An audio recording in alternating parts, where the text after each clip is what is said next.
In this video, we will discuss the functionality of strong attack button.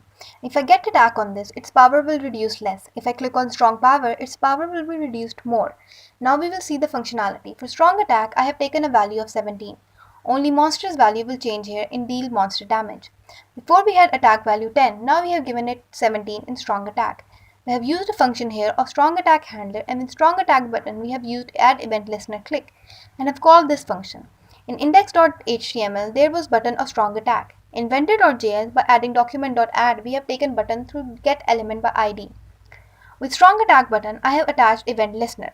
Now I will copy this board and I will paste here. Instead of attack value, I will call strong attack value. If I run this here, there is one problem. One extra bracket is here. That's why it is giving an error. This is brackets error. We will save this. First, I will use attack, then strong attack. Now there is strong attack 17, which is applicable only for monster. Our player damage will remain as it is, which was 14. We had only changed deal monster value. It is giving 17 value. There is one random value. Random value and 17 are being multiplied, and after minus it is returning. Same in app.js. The value of 100 of monster it minuses and the rest is same. We applied some conditions here. We applied AND operator. What does AND operator do? When both the conditions are true, it returns as true. We have discussed these statements before. We have a code here.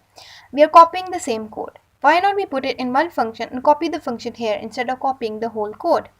For this, I will write a function here with Ctrl A and Ctrl C. Now my strong attack and attack handler have become simple. I have made a function here with the name of attack monster. Here a mode is passing.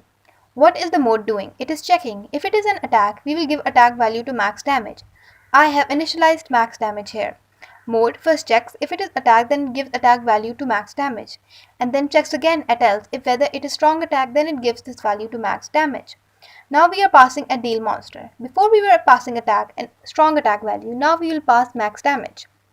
The same code we were writing in two functions we have written here also. We have applied two checks of if and else if. So if it is attack, then attack value is given, and if it is strong attack, then it is giving strong attack value. We have passed that in function. In attack handler, I have passed attack monster and have given the value of attack, and passed strong attack and have given the value of strong attack. If I save and run, will it work correctly? Attack, strong attack, it works like this.